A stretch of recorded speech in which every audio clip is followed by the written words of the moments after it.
Perfect. We're all good. Sorry, ladies. I was chatting with our Zoom friends. Oh, lady. All right, that's better, ladies. You see, so this is Lady. Is there a way for me not to be double echoed? It's okay. It's better because it's. But we see only you. We can't see anyone else there. Everybody wave. Do you see them waving?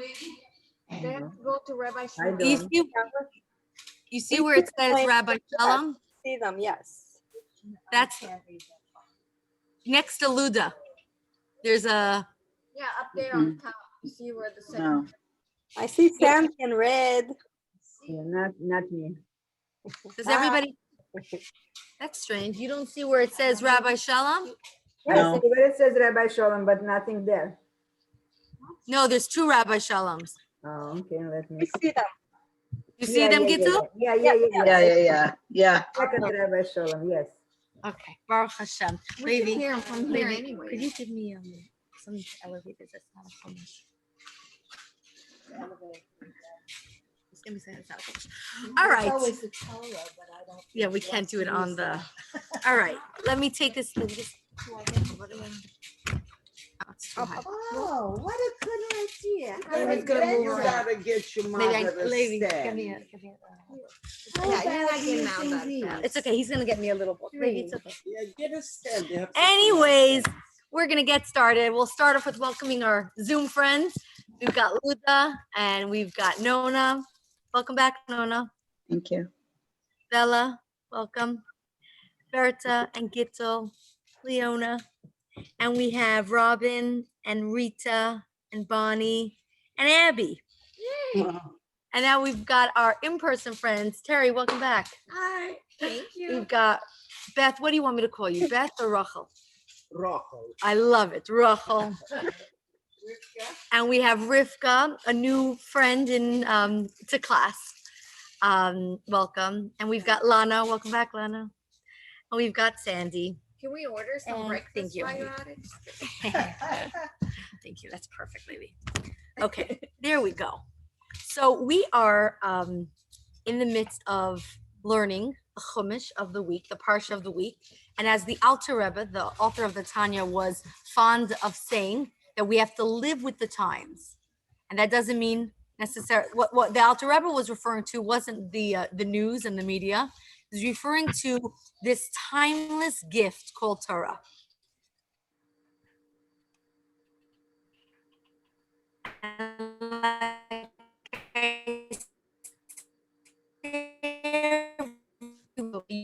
We can't hear you. The message that exactly what we need to hear that way. Each and every story You're breaking up.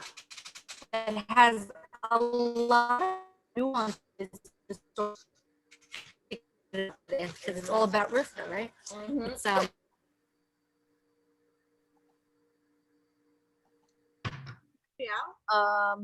do you hear me? Sorry, that like blinked out for a minute. Do you hear me? Now, yes. Now, yes. Now we do. Okay, that was not exciting. And we are going to, this week's Torah portion is the Torah portion known as Chaya Sarah, the life of Sarah. And we left off last week's Torah portion in Parshat Chaya. We were talking about Lot was being saved. Remember Lot and the salt? Hashem saved Lot, which was Avraham's nephew. And they left, and Avram's wife turned back, and she became a pillar of salt. We spoke about guilt and salt. And we move on to this week's Torah portion of Chaya Sarah. And I wanted to tell you, and I want to remind you, that every single solitary week, there's so many stories in the Parsha that we can't cover all of it. We probably need just a class or two to just sum up what that Torah portion talks about. We only select one part of the portion, just one part, and we talk about it. So I encourage you to, when you have extra time or to make extra time, to learn more about what this Torah portion talks about, because there's so much more. But first we have to begin with opening up our Chumash to the table of content. We're going to do our weekly song. And we are in the first book of the 5 books of the Torah. Hi, Greta. Greta, maybe come sit here. You'll be able to hear better. Yeah. We're in the book number 1, the book of Bereshis, the book of Genesis. We're on the table of contents. Right over here, table of contents, the first page. And let's take it away, ladies. We're gonna sing our first chumash. Bereshis Noach. Sarah told us. That's where we are today. Bereshis Noach lech lecha. Vayera Sarah told us. Vayetze vayishlach vayish.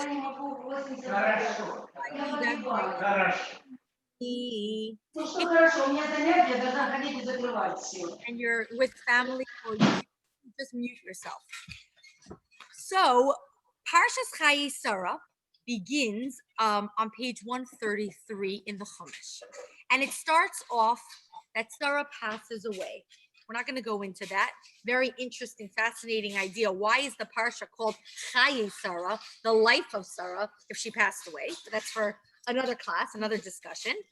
And Avram purchases the Me'aras HaMachpelah, the cave of the doubles, in the land of Israel, which in the city of Hebron. And we move on in the Parsha. We go on page 139 in chapter 24, and Avram is looking for a wife for their son Yitzchak. Yitzchak, their son, is 40 years old, and Avram decides that it's time to find a wife for Yitzchak. And the story tells us how Abraham sends his servant to find a wife for Yitzchak. Now, if you look inside the Chumash, it does not tell us who this servant is. And what's so interesting, I want you to take note of this. This is one of the longest sections, one of the longest portions in the Torah. Very interesting, right? A lot of things, like, for example, when it talks about Eliezer, Yitzchak and Rivka getting married, it's one line. They got married. But when it talks about the journey of the servant Eliezer finding the wife for Yitzchak, it's 67 verses. It's one of the longest portions in the Torah that describes such a small story. And what's interesting is that it does not tell us that his name was Eliezer. We learned that from the commentaries. But we see inside the Chumash, when it describes Eliezer, who is he? He says, Eved Avram Anochi, I am the servant of Avraham. Take note of that. And he travels from Eretz Yisrael, from the land of Canaan, which is in the Torah, it's known as the land of Canaan. Later it becomes the land of Israel. And he travels all the way to a place called Haran. Haran, or today it's known actually as Haran. It's a place in South Turkey, still exists today. And Avram and Sarah are from Haran. And Eliezer travels from Israel to South Turkey. He travels through the desert and he goes to find a wife for Yitzchak. And Avraham, and when he goes, he doesn't have to go on a boat. He goes to the desert. And what's interesting is that he is going, when he goes to find a wife, he is going to test to find out how is he going to find who this wife is. He's going to do the test of the camels. Does anyone know what the test of the camels were? Watering the camel. Nobody. Anybody on Zoom know what the test of the camels were? Yes. No? Yeah, getting water, who would come and give water to his animals as well as to his person? Give animals first.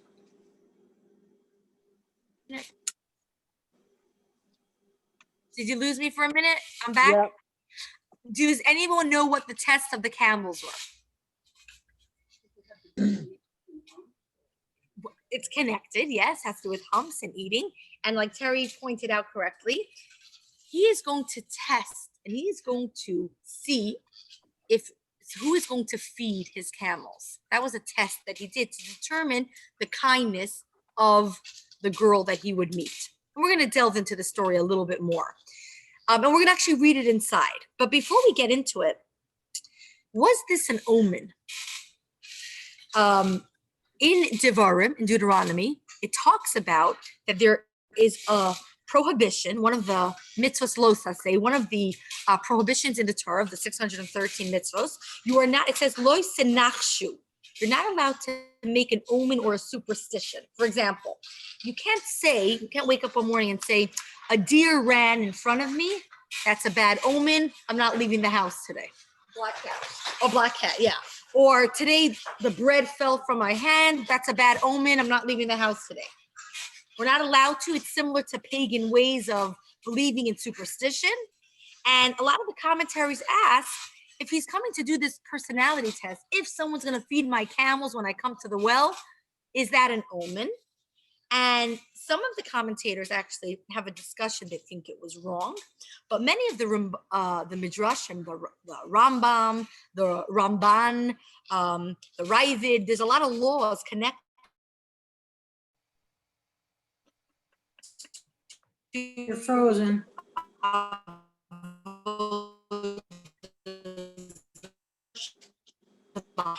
We can't hear you. We can't hear you. We lost you.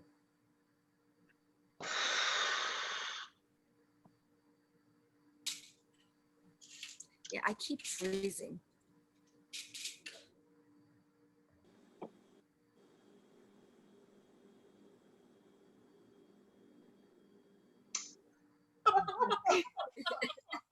Gecko? Everybody else. It's cute. Chabad 5GEX. good to be in person. Yeah, I don't think I could take First that. is Chabad. Oh, Chabad Deco. Yeah, that's what I'm on. Yeah. Be in 1 minute and I'll see after this. I It's almost know. I'm gonna bring you a portable charger. So what is baby out? Well, It's so his dad is at home, so. Yeah, ladies, I'm sorry, I froze again, but we're back. If it happens again, I'll use my phone. But moving forward, Gitzel, what was the last thing you guys heard me say?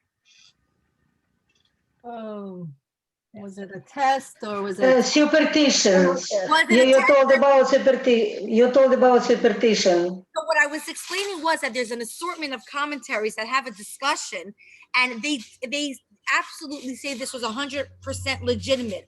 They weren't making an omen. They were trying to identify what type of person this was. It wasn't like a superstition. It was logic. It's like saying, I think it's going to rain today.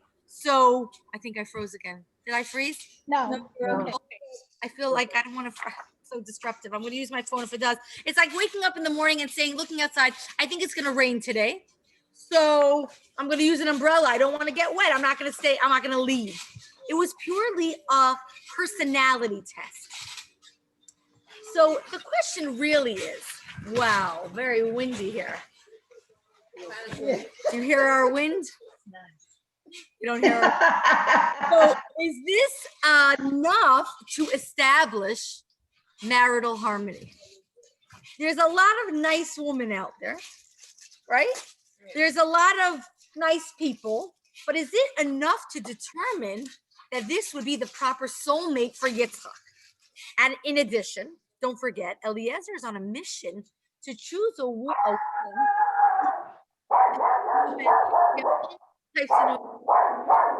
Someone's dog is barking. He's on a mission to choose a woman like Sarah. You have to understand that Sarah is his mother-in-law, Abraham's wife. She and Abraham were trailblazers in of a new nation, right? Avram was the one who introduced monotheism to the world, right? The whole world was serving idols, and Avram and Sarah, they were the ones. They had just like this, a big open tent. They invited people in, and they taught people about one God. So Eliezer had to choose not just any woman, but somebody who would follow in Sarah's footsteps. She and Yitzchak would need to, so to speak, continue this monotheistic revolution that Avram began and continue this life of bringing Hashem into the world. So was it enough that she was just a nice girl at the well? Is that enough to determine what type of woman she was going to be? Does a camel experiment, so to speak, is it enough to determine this? And we are going to see that as we delve into the story, we see that this character test is not so simple. It's actually very intricate, and it's also, in its own way, very profoundly subtle. And it shows us that a lot of times when we hear a story from the Torah, we look at it on a very simple level. Eliezer was going to see if she was a balas chesed, if she was a kind person. But when you go a little bit deeper, you see a whole other story. So, by the way, something also very, very interesting that I love about this portion is that some of the commentaries say that Eliezer was very ambivalent about this entire story. He was from Haran. He had extended family from there. But what was he supposed to wife? It's find a wife. It's like I meet somebody here, they tell me they're from New York. They say, "Oh, do you know my cousin from New York City?" It's like finding a needle from a haystack, in a haystack. It's like, why know your cousin?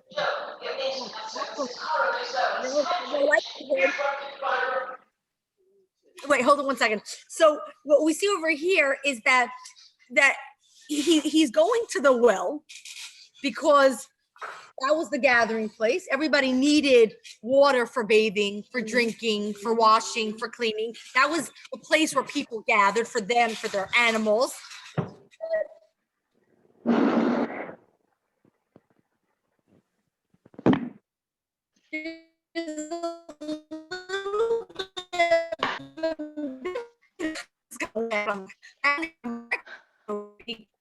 Gonna find the one. I can't hear you.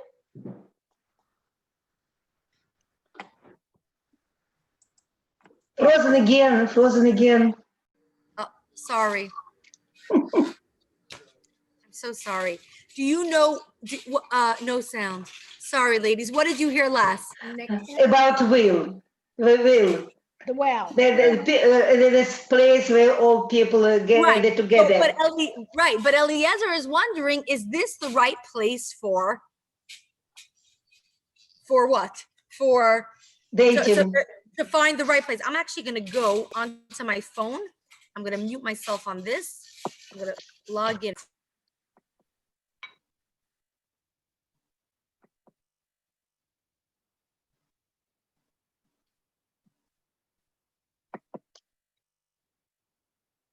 Do you ladies hear me?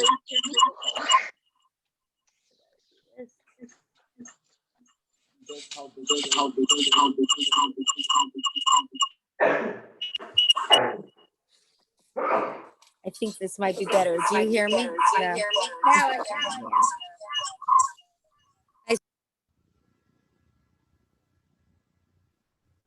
Don't hear. I'm better. Yes. Better. Okay. I don't know what's going on this week. The first week we had some trouble. Last week it was perfect. I guess it's the wind. Anyways, we're talking about. Can you mute us? There's a lot of background noise. It might be from our tent here. Let's try. but if you Do you hear me okay?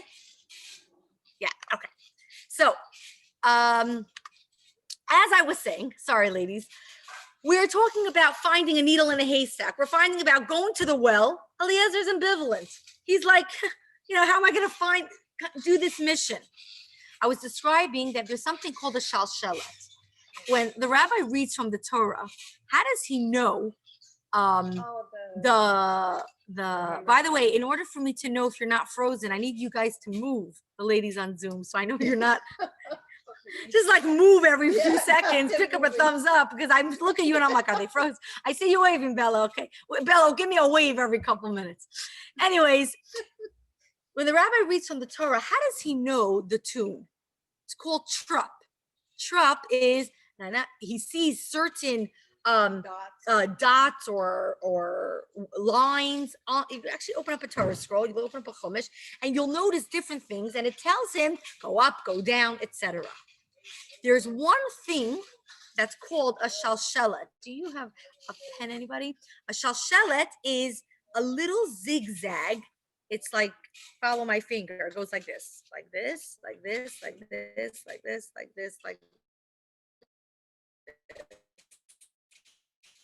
or about he was sinning. Potiphar's wife wanted to entice Joseph, who was very good looking, to sin. There's a shalshelas on top of Joseph's name. It's on, what is the tune? Na, na, na. You go 3 times back and forth. That's how you read the word. It's a sign. There's no, in Hebrew, there's no word for ambivalence, the Hebrew dictionary, but there's a note for ambivalence. There's a tune of ambivalence. You're sitting on the fence, in the Talmud, it talks about this idea that it asks, you can't dance at 2 weddings, which you ever heard in Yiddish the expression, "Merkenish tanzen auf alle chasanas"? Which side are you going to be on? But in Judaism, there's a note of ambivalence. That little shalshelet is only written in the Torah 4 times. One, when Yosef wasn't sure where he was going with Potiphar's wife.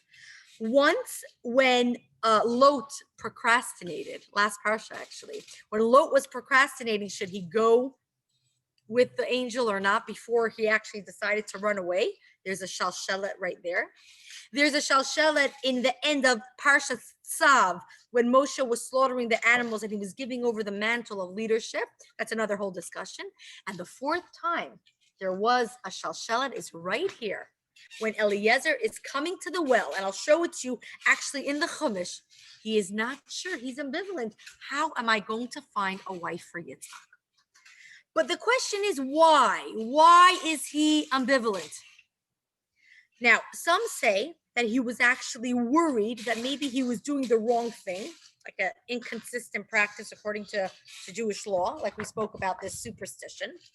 But there was a famous commentator, Rabbi Yehuda Kasbi, and he explains that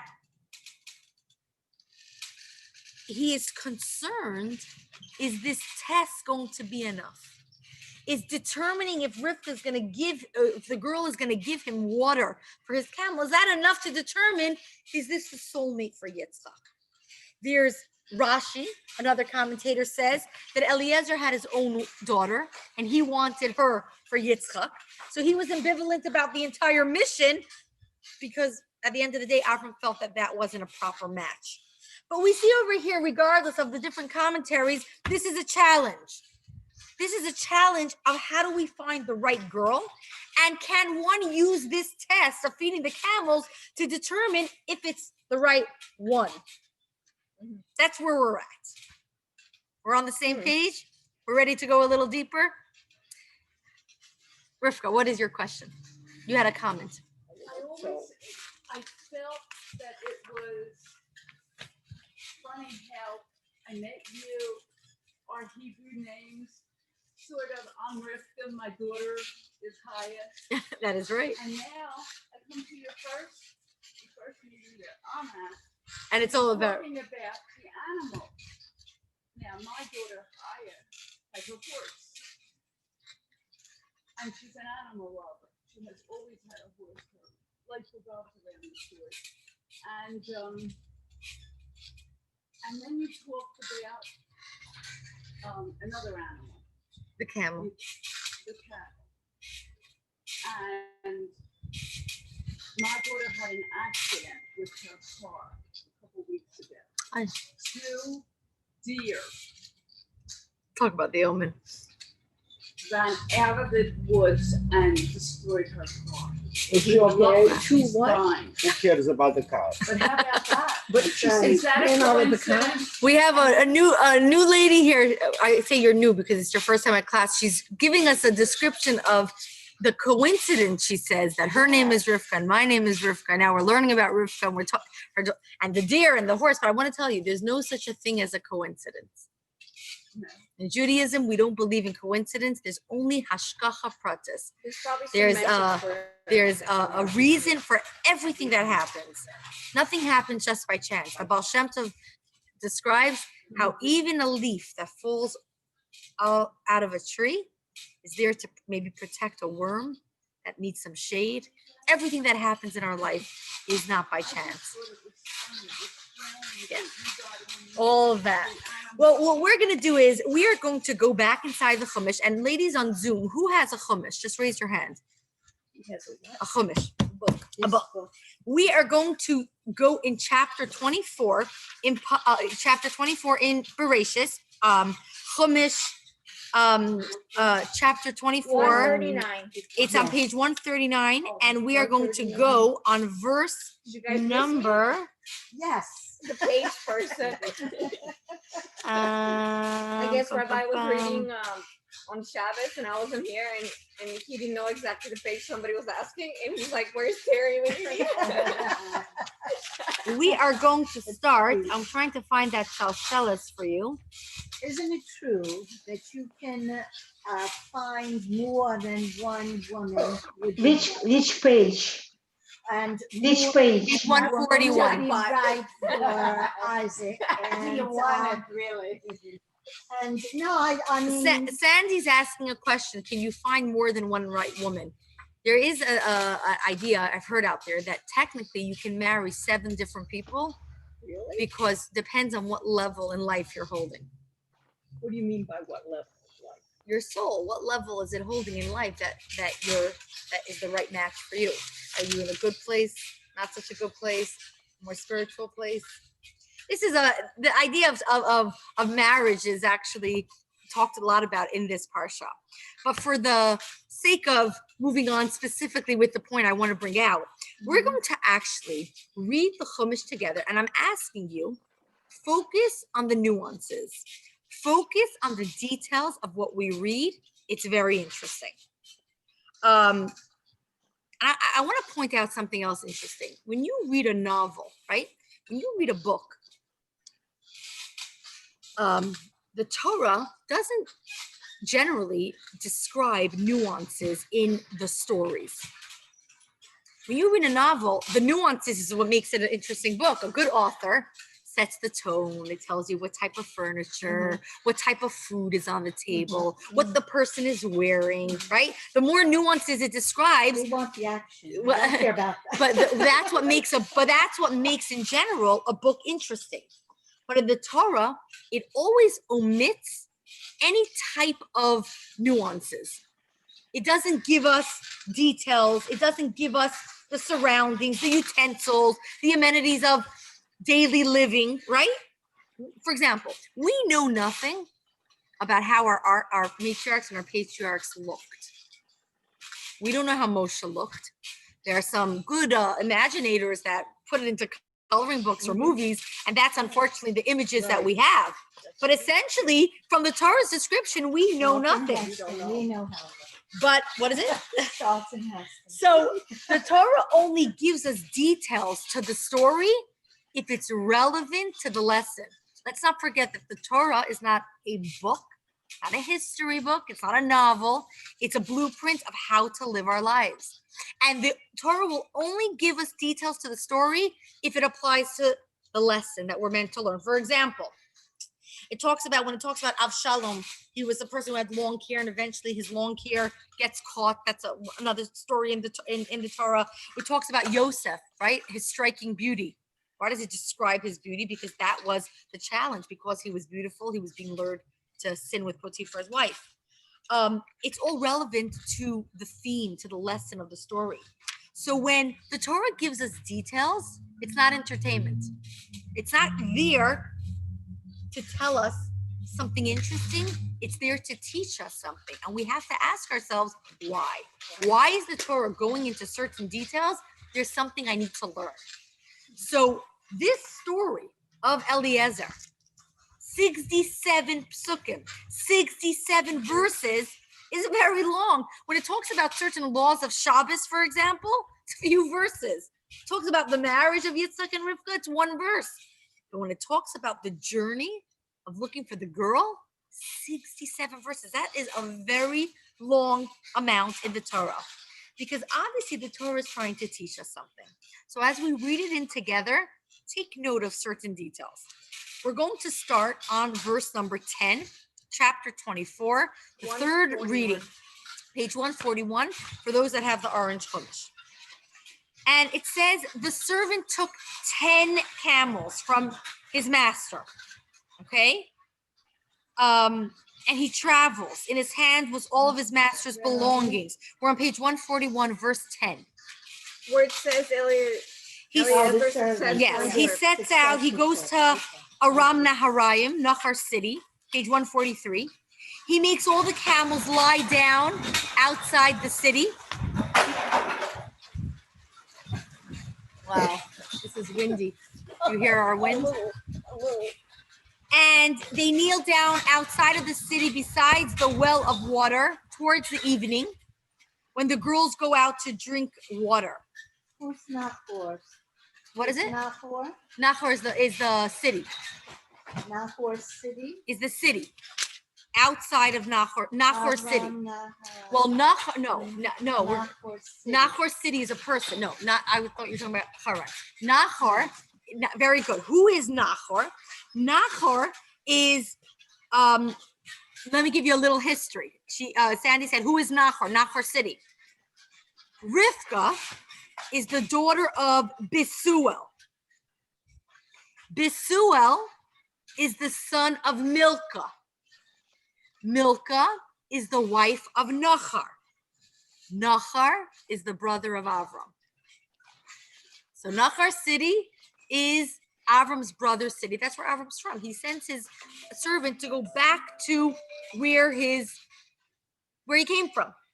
His brother's wife's child, sons. It's related. Okay, Okay, got it. that is who Nahor is. Excellent. And look over here on verse number 12 where it says Vayomer. For those that are looking in the Hebrew on Yud Beis, you see over the mem, over Vayomer, the little shalshelet. It's on the second line, the third word from the left. oh yeah. You see it says Vayomer, there's a little zigzag over the word Vayomer. I'm going to walk around to point out to Vayomer right over here, that little zigzag. Vayomer. Up, 142. Vayomer, the little zigzag on top of Shalshelet. Right here. Oh, okay. Vayomer, the little zigzag. I See still that? don't On see the other it. side. No. Over the word Vayomer, right over here, this little line. Look a little closer, right over the mem. Right here, that little That's line. a zigzag? Yeah, you have to go a little closer Zigzag to see it. thing right Yeah, there. that's called a shalshelet. That is What the does it mean? ambivalence. Vayomer, and he says to Hashem, says Vayomer, he Oh, says, I see it. okay. I had to put my eyes next to it, my chin on the book. And he says to Hashem, God of Master Avram, please let something happen to me today and do kindness to my master Avram, right? He's waiting for a sign that he know who the right girl is. This is that ambivalence. And the daughters are all coming out. The daughters of the city's residents are coming out to draw water. If I say to a girl, please tilt down your pitcher and let me drink, and she says, drink, and I will also give your camels to drink, she will be fit to be chosen by you for your servant, for Yitzchak. Since she performs acts of kindness, if she's from the right family and shows kindness, I will know that through her you have acted kindly with my master.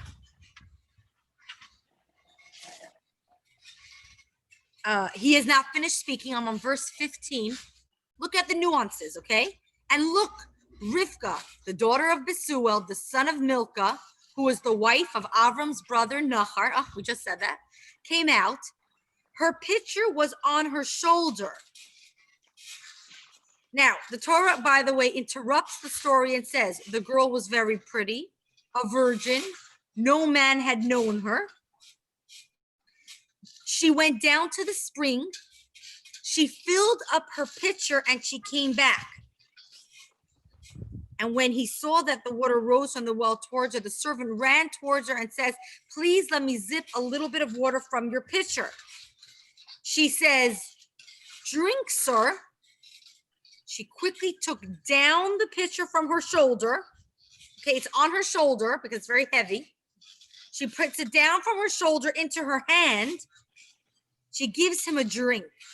And when she finishes giving him a drink, she said, I will also draw water for your camels.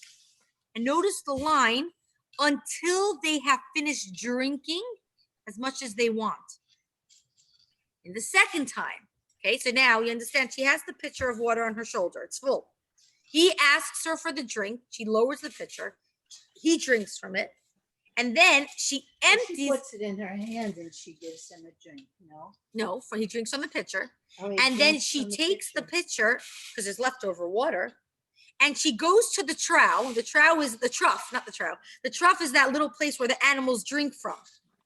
And she empties the rest of that water into the trough, but it's obviously not enough for the 10 camels to drink. So she runs back to the well and she draws more water. Keep reading. Plus, there's camel. I She- have a question. Wait, not yet. She draws water for all of the camels. Now it says the man was amazed by her. Doesn't say he's impressed. Mhm. He's amazed. He's He's amazed. overwhelmed. He's blown away. He's trying to figure out if Hashem has made him succeed. And he observes her silently to know whether God has led his way to success or not. Then, when all the camels have finished drinking, you're with me, you're reading? The man took a golden nose ring weighing a beka, and that, according to Rashi, was equivalent to a half of a machasis shekel, half a coin, and 2 bracelets weighing 10 gold shekels for her hand, which later Rashi explains that this is compared to the 2 tablets. We'll talk about that later. And he says, whose daughter are you? Please tell me if there is place for us to stay in your father's house. She says to him, I'm on verse 24, for those that are still following. I am the daughter of Besuel, born to Milcah and Nachar. In response to the second question, she says, we have plenty of straw and fodder and also a place to stay. Writes him, the men, the animals. And he stays overnight. The man knelt and prostrated himself to God. He says, blessed is God, the master, Avram, who has not withheld his loving kindness and his truth from my master. God has led me on the path of my house and my master's brothers. And ultimately, he goes back. He negotiates the match with the mother, the father. This goes on. And ultimately, Rivka agrees to the match. They go back home. Yitzchak sees her, and they become husband and wife. This is just a short synopsis of the story. Now, you have to understand, very interesting. Everything in this journey is very, very nuanced. Okay? It's very unusual. First of all, before I go into the questions, Sandy, you had a question? It has to do on the other page. It's okay. Go ahead, It's you not important. Sure? The water came up to her. She went to the well and the water came up to her. That was a miracle that was another that Eleazar noticed. notice, absolutely. And Okay, so in other words, already miracles are happening. Okay, that's fine. Okay. I'll take that. why not, right? Why not? We'll Sure, we'll it's talk in the we'll, book. we'll talk about that. Now, It's first of okay. all, it's very unusual. First of all, And we she's notice about 5 years old, isn't she? well, there's different commentaries whether she was 3, according to the Malbim, she was 14, but she's a young maiden. Okay. Now, first of all, it tells us that she traveled by camel. Could have just said he traveled, got there. He traveled by camel. It also tells us 10 camels. I mean, what difference does it make if it was 1 camel, That's 10 a lot of camels? water to fill up in those humps. Okay, we're going to talk about that. Just saying. Now, by the way, the Torah, absolutely, and that's actually Gave a our point workout.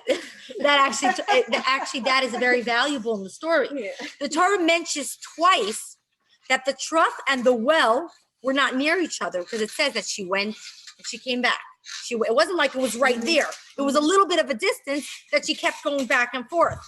It doesn't just say that she had to bend. It says that Vayered, and she descended and she ascended. She descended and she ascended.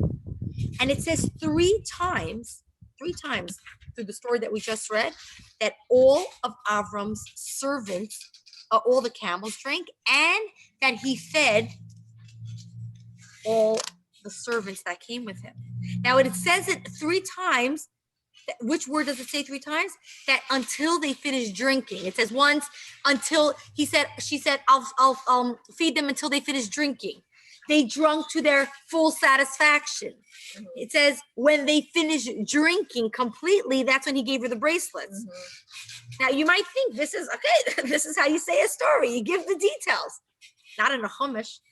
In the chumash, there's only details when there's something it's trying to tell us. And when you put all of these details together, we learn something very interesting. Eliezer is standing outside the well. You know, you see in today already it doesn't exist, maybe in some third world We countries. had a well in Bulgaria. Okay, Terry here says we had a well in Bulgaria, right? Everybody stays out, goes outside in the well. This is how it's done. You fill up the well in order for you to and tell us. Well, we used to put in like watermelon to keep it cool. Is that how you got your water? There was no running water? No, it was. Nah, I guess that's how we got the No, water. it was not running water. No, because it was just like a well. a cellar. It was like the village where we, you know. So we every had a time place you needed, there. how did you bathe? Yeah, I You take guess. it out and you put it in the You thing. remember, Rahel? Oh yeah. Okay, so we have people Yeah, here yeah, who yeah, remember the yeah. shtetla, remember the wells of how people. This is the scene. It's a very alive scene, and he's waiting for all the young women who are coming, and young Rivka arrives, you know, and she's starting to begin her trek back home. It's nighttime. The Torah says it's nighttime. Yes. Question, wouldn't he have a pail himself or a pitcher so that he could do it by Himself. Excellent. Now, Eliezer approaches her and he asks her for a zip of water. Now, imagine you're standing at the well and there's a guy there that asks you for a zip of water. You just filled up a nice big pitcher for your family. It's nice and heavy. You're going home to bring it for your and it's a lot of water because you have to feed the animals, you have to bathe, you have to clean. It's not just a bottle of water that we take for granted, right? You saw a guy there that comes to you and says, "Excuse me, can I please have a zip of water?" You might turn to him and say, "Sir, there's a well. It's right here. Yeah. You know, we have a wonderful well. It's a wonderful thing. It gives us water. Here, I'll get you. You know, here's a pitcher. Go get yourself some water." You know, or you would tell him, "Look, I have this pitcher. I worked very hard to fill it up. I'm on my way home, right, to go feed my camels, my family. It's late. I'm on my way home. Maybe ask another girl who's just getting started. You know, or if you're very generous, you could say, "Okay, here, take it down from my shoulder and take a zip." But what does she do? She says, "Drink, my master." She lowers the pitcher on her own. And if that's not even enough, she goes and feeds all of the camels. So it's not that she's just so nice and so kind, right? Okay, she's very nice, but what would be the normal thing? Okay, let's say she's so nice, she's going to give a zip to the guy, to the servant. She could say, "Okay, here, you had a good drink. You feel a little better from your long trip in the desert. Okay, here's a pitcher. Go feed your camels." Don't forget, Eliezer also came with a lot of men. There's a lot of commentary about the number of men. Some say there were 9, some say there were 10. She could say, "You have 9 guys here. Take some pitchers and go get yourself some water." But no. She draws for the camels and she says, "I'm going to quench their thirst until they're done drinking." And just to quote the words of Rivka, she says, "For your camels, I will also draw until they're done drinking." What happens next? She empties that pitcher into the trough. It's and by the way, she obviously notices that in the trough there's not enough for 10 camels. So she goes and she draws water from the well. She empties it into the trough, and it says that she's running. She runs back and forth until the camels are fed. Now, Terry mentioned before, she goes, camels now, they drink a lot. Do you know that camels are unusual? The strange hump that it has on its back, there's a reason. This camel, actually, the hump is filled with fat. I used to think it's filled with water. It's actually filled with fat. And the reason is, it's like if you have like a spare tank of gasoline in your car, if you know that you're going to run out of gas, or you're not going to be in a place of gas, which doesn't really happen, but it's like that extra energy. And a camel is going through the desert and it doesn't have access to water. Actually, it'll use energy from that hump, and you will actually see, if you do a little bit of science research, that that hump deflates. And slowly but surely, as it uses it up, it will deflate. But if you give food or water to the camel, it actually inflates. That is their source of stored energy. And it's actually interesting. Do you know how many months a camel can survive without water? How many months? Anybody? And don't forget, it's not I'm gonna unmute you ladies. 24. 24? No. You can unmute yourselves. I can't ask. It's probably 9 months, like a baby. How many months could I a wouldn't think. 40 days, no? Less. 6 to 7 months? And it's 3 Premature months. baby. And what's actually in, because they have those humps that are storage. And what's interesting, it's not like it's a bear that goes hibernating and it doesn't use energy. This is like active So the camels. fat acts as a sponge. It gives energy to that they can use upon. So, it's unbelievable. So, yeah, we don't appreciate sometimes how Hashem created each and every animal. Yeah. Exactly. The environment. Yeah. It's unbelievable. Hashem created every animal to see, the joke of the Bronx Zoo, that the child asks the parent, I think it's about the camel. The camel have like small eyes.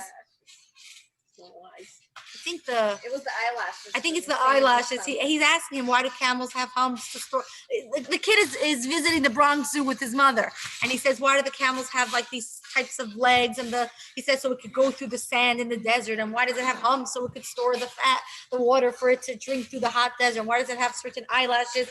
Because the sand blows, in the desert. So the kid turns to the mother and says, so why is this camel in the Bronx Zoo?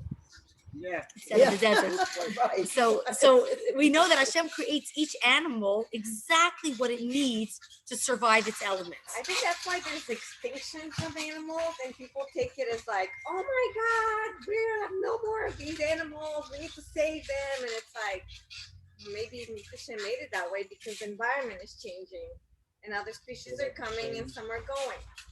I don't know. It's a good discussion. Yeah. So these sometimes people who go on vacation and they want to take a full access to the amenities, right? Animals, these camels, they know exactly where they are. By the way, is the lighting okay with the Zoom people? Yes. So people, we don't always know who we are. But animals, they know exactly where they are. The camels, when they see water, they take advantage because they don't know when their next time is going to be that they're near a source of water. Camels, by the way, rehydrate faster than any other mammals. They can down 13 gallons of water, that's 113 liters, in 13 minutes. Oh my God. Don't try this at home. Well, thank Results God. are dangerous. Wow. But they are going to stock up because they know it can be months. Now we can appreciate what Rivka did. This wasn't just kindness. This was like kindness on steroids. Yeah. There were 10 camels that needed to drink. 13. And not just to drink. Now we know why the Torah says 3 times until they finish drinking, until their full capacity. She was running back and forth until they reached their full capacity. They were completely filled. And she did this by herself. Now we know why the Torah tells us that it wasn't just drinking to an animal. It was to a camel. It wasn't just to a camel. It was to 10 camels. Now we know why the Torah points out that she was running back and forth. How many times do you think she had one picture? How many times do you think she ran back and forth to feed 10 camels? Let's say 10. No. No. 10, you said 15. I would say 20 to 60 times. I thought that. I don't know the size of the 20 to picture. 50, yeah. Now, what it says is the man, the servant, it says in the Torah, it doesn't say he's impressed, he's intrigued, he's blown, he's amazed. He was so blown away to witness such a type of generosity. And the Torah tells us that when the camels finish drinking, he gives her the jewelry. She was probably an animal lover. Yeah. He realizes that he didn't just Probably one who did not He- get Yeah, other the people big- to do what they should be doing, that's all. All right. She was not a good teacher. Okay. So Sandy says that, let me back up for a second. He realizes that he met somebody unique. And then she goes and allows him to come home with her, and she feeds him and she gives him a place to stay. And the question we really need to ask ourselves, and I think, Sandy, this will touch upon your comment, is why? Why did Rivka do this? Yeah, why? Why I don't didn't know. she It's allow the 9 terrible. guys to help I her? just thought to myself, she's a big dummy. That's, I mean, that was the first thing that went through my mind. There are people like Sandy that Isn't think, that awful? Sandy uses the word dummy. I unfortunately have to repeat the word because not everybody on Zoom hears it. Somebody would say maybe she's naive. Where, by the way, nothing against you, but I want to say that we have to be very careful when we talk about our matriarchs and our patriarchs. They were Okay. no. Definitely, she's not a big dummy. But how old was she? She was only what? No. 9. We have to be. Wait, the host would like you to unmute. I forgot how old is she? She's between Hold on 1 5 and second. 14. Just in general, when we use the terms, for our How does matriarchs, she explain? when we Okay, use let's hold on. When we use terms about our It's a matriarchs and our patriarchs, we're careful not to use words that are derogatory because they are tzaddikim.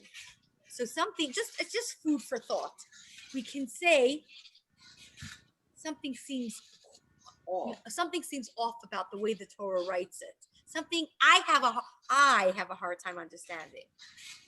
Not that the Torah is wrong. I am the issue. I don't understand. How could a girl be so naive?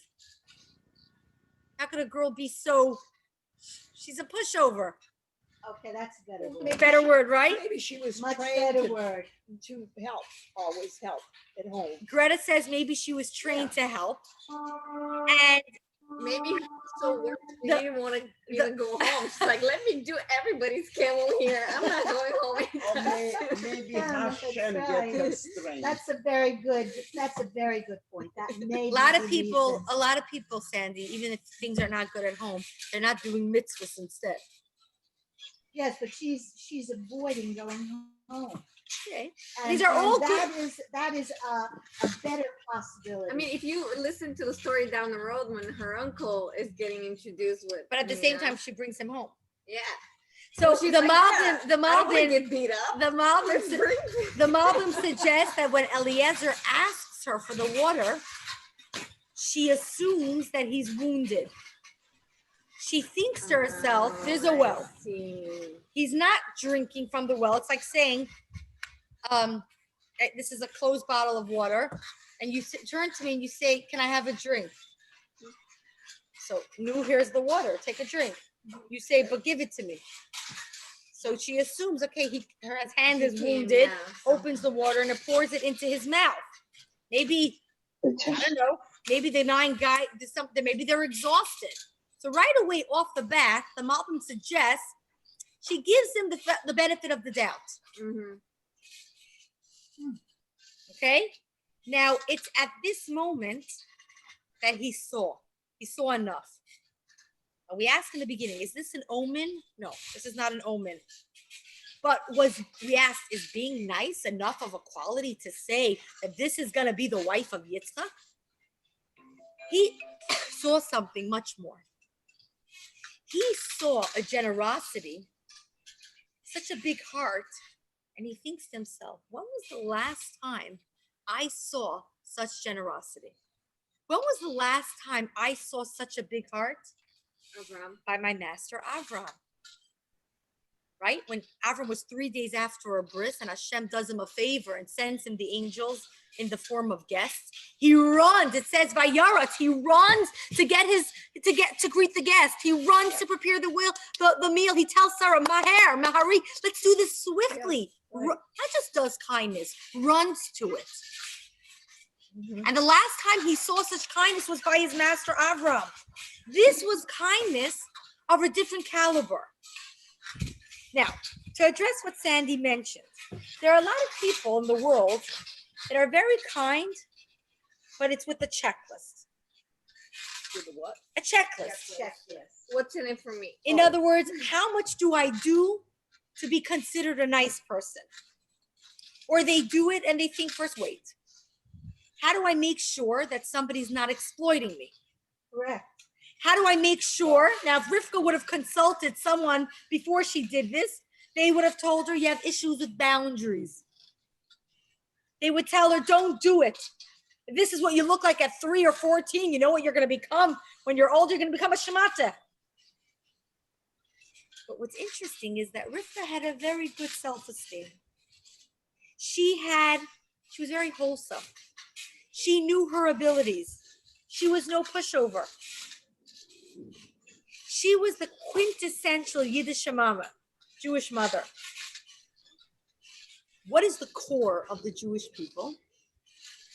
Unconditional kindness. And Rivka felt that the greatest gift in her life was to give unconditionally. In fact, when it says in last Parsha that it says that Hashem chose Avram to be the father of the Jewish people, Hashem says why? Because it says that Avram is going to teach his children to give tzedakah, to be righteous, to do justice. So if this is why Avram is chosen, then the whole story is connected. If this is why Avram is so cherished, then when Eliezer sees this quality specifically in Rivka, he realizes that it's the right match. Now, some people might call Rivka gullible. They might call her naive. They might call her innocent. But if you actually read the story with an intellectual honesty, you will see that later on, when Rivka has 2 children, Yaakov and Esav, right? Mm-hmm. Are they frozen? Are you frozen? No, they're No, moving. you're okay. I'm good. I'm good. They move. They're moving. Are they alive? Oh, it's hot out. When Yaakov, the wind. When later on, when Rivka and Yitzchak have the twins, Yaakov and Esav, you know that whole story when they switch the sons. Are you familiar? When Yaakov and Esav, the twins, have to receive the blessing. Esav is the older one, but Yaakov did the deal with him with the lentil soup. Rivka was instrumental in making sure she knew that Yaakov was the one who had to receive the blessing. She goes and she tells Esav, she gets him on the fur coat. She's the, you might want to use the word aggressive, but we'll use the word proactive one. So she's no dummy. She's no naivete woman. She's as, like we would say, she's as savvy as they come. Okay? For Rivka, she knew her sons. She knew her sons, but And she she also knew knew which what, one. so she knew what needed to be done Yeah. at the right time. And she chose the right one. And we see over here that for Rivka, this was a life of nobility, of grace, of refinement. And when a person is really wholesome, listen to this. When a person is a really wholesome person, they're comfortable in their own skin, they don't need to make conditions of how to give. They don't need to make cheshbonos and calculations. What is this going to do to me? Am I going to be a loser? Is this too much of a giving? When a person's really wholesome, they don't need to make calculations. When there's users in the world, it's their problem, not mine. I can give to give. Somebody wants to be a user? No, so they're a user. Who am I? When a person is wounded inside, they have to make so many calculations. But when a person is wholesome, she has to make the decision about the twins. She makes the decision, but she has to make, right? It's something that requires a decision. She has to make it. Mm-hmm. But she's so wholesome. She's so wholesome and so pure at her core that when she gives, if she has an opportunity to give, she celebrates it. She gives unconditionally. That's who she is. How do you know if you're doing something out of insecurity or if you're doing it just because? You know, there are some people that they always say yes because they're guilted into it. They have a fear that saying no will make them look bad. People to like them. Right. And they give even if it damages others. Sometimes they hurt others and give to others because they're messed up within themselves. They feel guilty, right? I'm gonna give. I'm gonna hurt my spouse and give to my Somebody friend, else, yeah. even if it's hurting my spouse, because there's a lot of mixed up confusion within and insecurity within ourselves. You know, Rivka didn't come the next day after she did this huge kindness on steroids mitzvah and go to her therapist and say, I feel exploited. When you do something positive, each and every one of us has the ability to experience this. When we do something right and kind, we feel wholesome. We feel kind. We feel good. We don't feel like a shmata. There's an inner wholesomeness that we feel. You know, Hasidim have a thing that they say, in everything that we do in life, there's an oi and an ah. Question is, which order does it come in? An oid and what is When a person does a sin, they do something that's not good. They started with, they feel good. They're doing something that feels good. And now they binged. We'll go on a simple level. They binged on a tub of ice cream. Chaya. An hour later, you're holding your stomach. You're like, oh. So when you do a mitzvah, when you do something right, when you give unconditionally, when you give because it's the right thing to do, Stucca said that righteousness, you might start off with oi, because it hurts. It's not always so comfortable. I'm not in the mood. But an hour later, they're saying, feels good. Everybody knows when they give, even if it was hard for us, when we give, we feel good. When a person gives properly, you don't feel exploited. You don't feel like a shmata. So when a person says yes without boundaries, then sometimes they're just trying to justify something and they might feel depleted after. But when Rivka finishes, she feels great. She feels fulfilled. That was a nice workout. And That's you know, right. what about the issue of maybe God influencing her giving? Look, Hashem affects us She in could- every way. She could feel that and maybe not show it.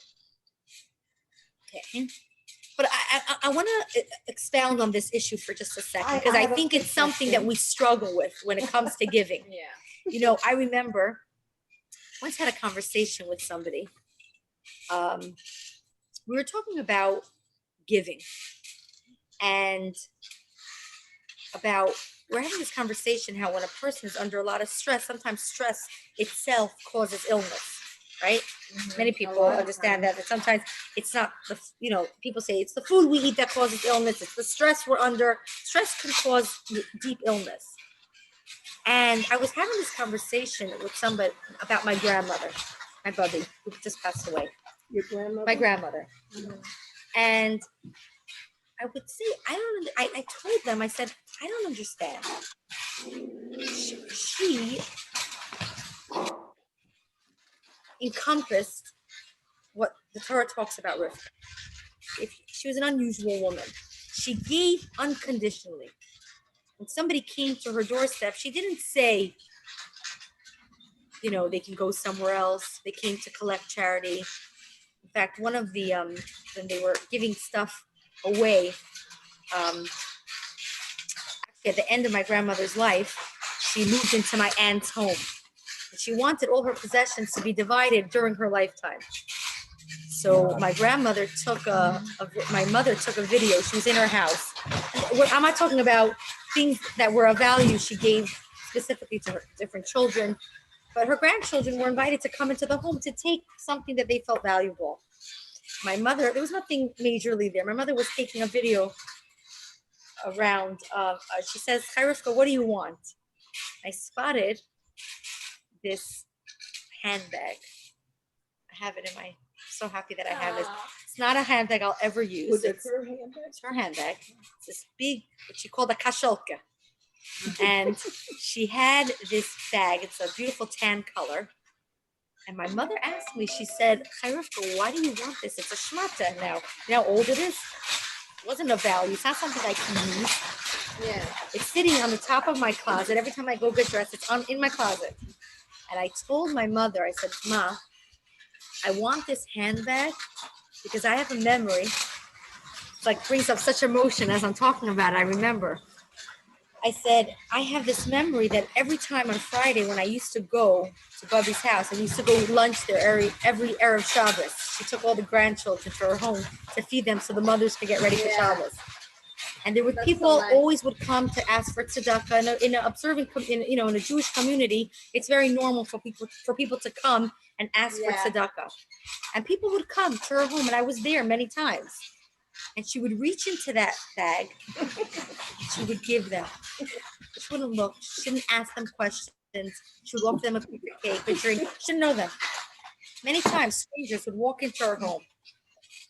And I told my mother, I want that bag in my home because that represents Bubby.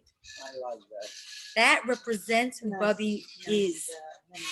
My mother thought I was crazy. She's like, you want a bag, a kasholka that's so old. I'll bring it to class next week if you want to see it. It's a beautiful bag. But to me, when I see that bag, I think of Bubby reaching into her hand to give.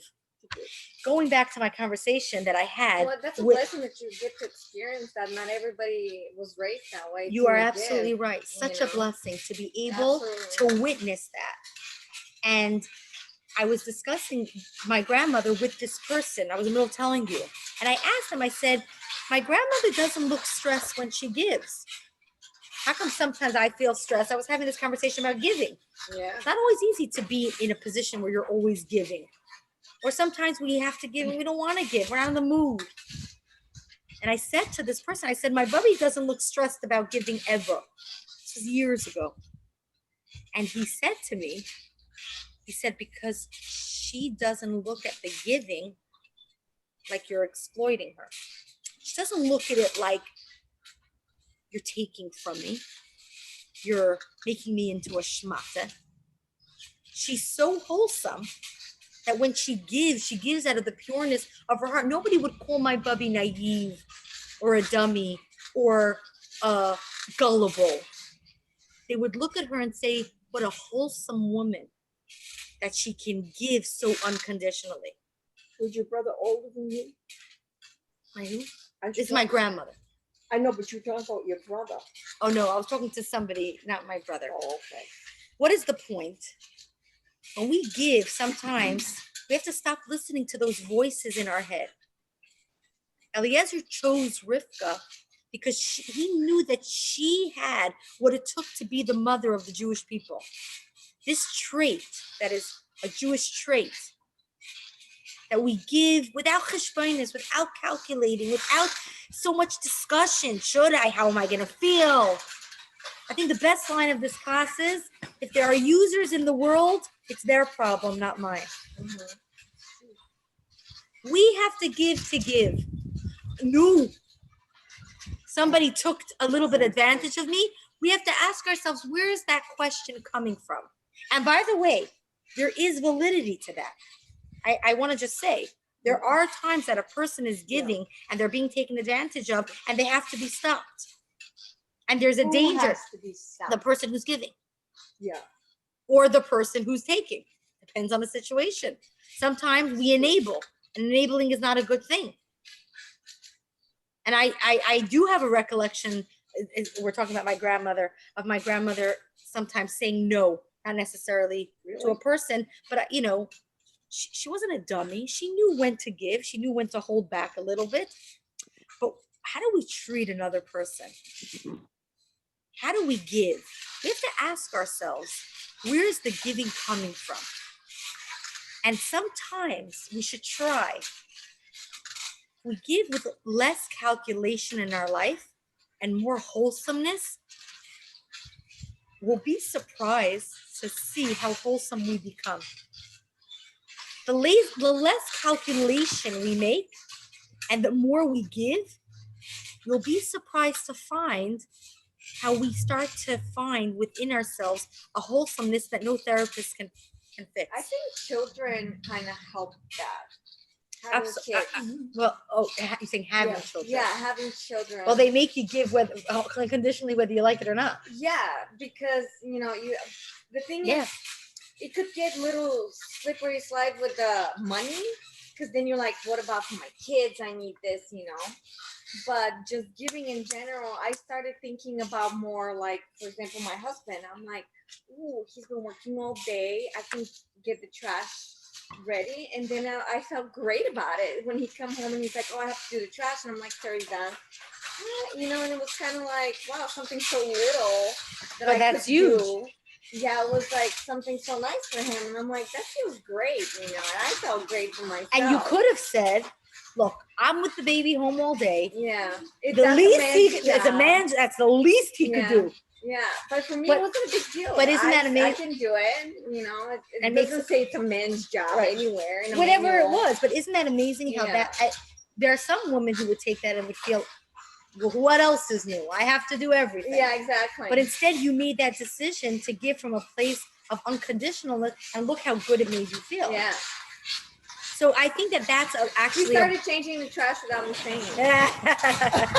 Afterwards, which was great. Okay, now I want to end off with a story, and then I'd love to hear more from you. There's a story of the Skoliner Rebbe. At the end of the war, he came from a place called Skoleni. At the end of the war, they found themselves in a place called Chernovitz. I'm sure many of you have heard about that. And it was coming Pesach, and they had very little to eat. They were in a DP camp, and they were looking for they wanted to grind some wheat to make matzah. It was Pesach. Finally, the Skoliner Rebbe was able to find the wheat, and he was able to make very, very little matzah. So he said to all the people that were living in this area right after the war, every person can get one matzah. But if you're running a seder for a few people, like a rav of a shul, a little shibul, I'll give you 3 matzahs for the complete seder. So it was very limited. So people came every day. He handed out 1 matzah, another matzah. And there was a man by the name of Moshe Agar. He was the son of the Vishnitzer Rebbe. Mm-hmm. He comes to his door, and the Skoliner Rebbe says, I'm sure you need 3 matzahs. Your father's going to be making a seder for a group of people. He gives him 3 matzahs. He's standing there. He says, Ramosha, can I help you? He says, my father requests an additional 3 matzahs. Skoliner Rebbe says, so sorry, I'm sure your father's a very special man, but it's hard enough to give 3. It's so limited here. So he says that. So the guy, Moshe Aga, responds, my father requests 3. And they're going back and forth and back and forth. So he's not going to argue with him after 10 times. He's respectful of the Vishnitzer Rebbe. He gives him an additional 3 and he goes home. Comes Erev Pesach, and he's getting ready for the Seder. And at the door, there's a knock on the door a few hours before the Seder. Who's standing at the door? This man, Reb Moshe Agar, the son of the Vishnitzer Rebbe. And he says to him, no, you have some more matzah. So the Skoliner Rebbe says, I'll be very honest. This morning, I had a few matzahs left for my own Seder, and there are people that came and needed matzah. I gave away 1, I gave away another, and the last 3 matzahs are gone. I made a cheshbon, I made a calculation. Why am I a better Jew that I need to do the mitzvah more than another person? So I actually have no matzah. Moshe Agar pulls out of his sack 3 matzahs. Says, my father knew you. He knew that come Pesach, you're going to have no matzah. So he took away 3 matzahs and he saved it for you. He wanted to save these 3 matzahs so you would have matzah for the Seder. It's a beautiful story. But here's a person, a Rebbe, who gave matzah way too much. Gave it to everybody. He gave away his last drop. He says, I'm a better Jew than another person that they don't need matzah and I need matzah. So we see over here, the idea of giving unconditionally doesn't make you a loser. It reflects on your wholesomeness. Only sometimes in life we've been jaded, we've been hurt, we've been wounded, That's the only reason it causes us not to give unconditionally. But in essence, who we are. What is a Jew? A Jew gives unconditionally. The story of the Rebbe, secretary, I heard the story of the Rebbe. He heard from a friend, Rabbi Leibel Gruner, he heard from a friend that one Erev Pesach, talking about Pesach, you live in an apartment building, you smell everybody's apartment. Jewish home, how does it smell? Of the onions burning and the soup. This guy's apartment smelled clean. And he knew that this man didn't have a lot of money. So he goes into his apartment and he sees nothing's cooking. Realizes, tells the Rebbe secretary, there's this man, he has not a cent to his name, there's no food cooking for Pesach. I'm going to gather a few guys who have an extra couple of dollars. We're going to gather some money to give to this man who needs money. So the secretary, who was sitting next to the Rebbe, mentions to the Rebbe, who's learning at his table. And he says to the Rebbe the story that a bunch of guys are going to gather money for this young man, for his family. Rabbi Leibel Gruner, the Rebbe secretary, describes how the Rebbe was in the middle of learning, reaches his hand into his drawer and doesn't even look, pulls out a wad of bills. There's a lot of money. And he tells Leibel Gruner, by the time you gather the men, it's going to be Pesach. They need money now. Get someone with an envelope, run over, and get the job done. Sometimes we make so many calculations in life. Could I? Should I? What's it going to do to me? How's it going to make me feel? Eliezer comes to the well. He knows exactly he knows what he's looking for. And that's why the Torah gives us so many details on the story. It's not just coming to tell us an interesting story with details. It's coming to show us who was deserving of being that Yiddish mama. Who was deserving? Who was the one? How would he know who was going to be the chosen woman? The one who would be the leader of the Jewish people? Specifically through these details of this unconditional love. So that's the lesson for today. Sandy, tell us your thoughts. I see you want to say something. Nothing. I was thinking that. Tell us, come on. No, that's all right. I'll skip it. Go ahead and say it. Tell us, Sandy. What are I your was thoughts? thinking that she's such a wonderful Yiddish mama, and we are role models to our children. How did Esau turn out the way he did? And why? He was such a giving person, and obviously her children learned to be giving people. Why should he have developed the way he did? Not an important question. Excellent. Not Actually, Sandy asked. No, by the way, it's an excellent question. I think as mothers. She took from him. No. Hold on a the second. first right. Actually. Oh yes, she tricked. No, but you're her asking in husband. general why Yes. Asaph No, turned but out she that way. Why should- the firstborn in other words, son, it's some- she helped take his. No, but the question Sandy Yes, has but for those of us I on just Zoom, wondered she wants to why know if Rivka was he- such a good role model, how'd she turn out to have a son like Asaph? But I think that we have that question as mothers. I think that question comes up all the time. I ask myself that question myself. Yes, you got all kinds of You got all kinds of children. In other words, as a mother, I can be the best I can be. I can teach my children the best I know with the tools I have at the time. But at the end of the day, our children are on their own path. Our children are on their own journey. Our children are not just a product of their home, though they are a very big part of it, but they're a product of the journey, their circumstances, their schools, their friends. There's so much that makes up a child. It's not just that. And we also see a lot of positive traits in Asaph. He was very respectful to his father. He learned chesed and kindness from his mother, the way he treated his father. In fact, so much so that his father was blinded and thought Asaph was a tzaddik. Not so simple. It's not so simple. Maybe next week we'll talk about Asaph and Yaakov and the complexities of that relationship and how that applies to our life. Don't forget to bring this package. You want to see it? I love it. You're lucky you had a grandmother. Yeah, Yes. please I bring it. didn't. Absolutely, I yeah. think she wanted you to have No, she was lucky. I never had the Nazis to care of my grandparents. You never had They're any lucky. grandmother? No. She said the no Nazis grandma- took the care of Nazis her took care of grandmother. us. Oh, Rachel is saying, I'm lucky I had a grandmother. You can't be more right than that. Yeah. Yeah. I wish I would have. No, the Nazis. I had a grandmother like that. Yeah. I had two of them like Yes, that. I don't take it for granted. And the only thing I can say is let's be the grandmother we want our children and grandchildren to look up to. That's the only thing we can do I have moving to share forward. this. When I was coming, I have a little pin. It's not. It's gold color, but it's not real gold. And it was my grandmother's. And I think I'll stop wearing that now as I'm getting older. Not interesting. But I had a phone call and that made me late anyway, so I forgot it. But I think when you told the story, I What was made you thinking think of that? you were talking about the pocketbook, and I did that thing with the pin this morning. I think that's a sign. I mean, And I thought- that's a message for you. I need to wear my Yeah, grandmother's and I want to pin tell you something. Sometimes in remember life, her. Exactly. sometimes in life, Decision made. sometimes in life, we messages come later in life.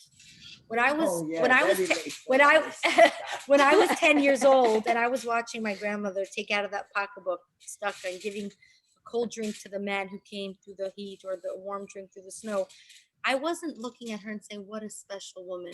That was just Normal. Yeah. that's what I saw. Yeah. 30 years later, Yeah. I'm struggling to be as unconditional as she was. At least I have the role model. But we all have a grandmother, Rivka. We all have a grandmother, Rivka. That's why we're learning Chumash. That's why we're learning the Torah. Because these are our grandmothers. Each of us have a grandmother called Rivka. She belongs to each of us individually. She's your grandmother like she's my grandmother. Yeah, but you touch yours and you hug her and you kiss Certain her. people just have this. Yeah. Like one of mine will write a note. I have a testament, and I say, "Good luck." Yeah. And she'll always send something back. Mommy, always say the same thing. I love you so much. Yeah. It means so much. Yeah. We underestimate sometimes what it's easier to give unconditionally than to make the calculations. You know, it's funny because this I grandmother business knocked me off a little. It's funny, and I'm never gonna be a grandmother. I never had a grandmother or grandfather. Really? None of them, and me, I'm never gonna have a. Do you have children? Yes, I do. You don't think they're ever gonna have No, they don't want children to bring in all this nasty world. My But reason Rachel, of that I is- want to tell you, Mhm. just because you don't have biological grandchildren, Oh, I have plenty. you have nieces. plenty, Yeah. plenty You got grandchildren. grandchildren. It's a real thing. Yes, I It's a have, real yes. thing. Yes, I do. Yeah, it's different how people look at. I mean, I was thinking like them before, but then I changed, and what changed my mind was like, wait a minute, if I don't bring children, then how are we gonna fix this world? So that's what my mentality changed into having children, so I can be, like help my children to grow up, as nice as they can and change the world. Because if we live in that place, we just become stuck. It's like the Holocaust all over, silently. Yeah, I'm not gonna have children because the world is bad. Well, in order to change the world, you have to have children who are trying Make to it raise them as much as you can to be good. I want to tell I you. have plenty nieces and nephews. I want to Yeah. tell you, Rachel. I want to. Yeah, but I want to tell you changed the something. thinking. you have children yet? Yeah. One so far. Wonderful. I want to tell you something. A lot of times, no matter what stage or age in life we're in, we have regrets. We look back and we say, maybe I could have done things differently. Maybe I wish I could change certain things. But in truth, it's never too late. For some of us, we can start to be that giving to our children certain things now. For some of us, it's just being a role model. For some of us, it's telling our children or our nieces, our nephews, or whoever it is, I went to a Torah class today and I learned this interesting thing. You went to A Torah class today, and this is what I learned. You never know. For some, it's telling our children, I prayed for you when I lit the Shabbos candles this Friday night. For some, it's them coming in, like you told me that story, Lana. They were like, what's going on here? It's never too late. Children see, people see. They see growth, they see change. You never know how you can affect someone. It's just I don't unconditional. have a grandma here, so if you want to be a great grandma, too, I would like to have a grandma because I don't have one here. Do you have any grandmothers? One passed away and one is in Syria, so I don't get to see her. I'd love to be a grandma. Cynthia, Gittel, Bella, Rita, Robin, Nona, any questions? У вас не останется ни единой капли сомнения, что выборы We are going to end class. It is 11:30. Oh my gosh. мертвых людей, которые I'm leaving you with food for thought. Yeah. And I will see you, God willing, next week. We're going to go to Parshat. мы обратимся только по Told us. It talks about the twins. We'll talk about it.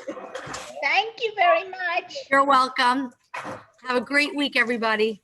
Thank you, Rivka. You're I think I welcome. need the same, even though I'm not pregnant anymore. I mean, I feel like we came when we were talking about camel.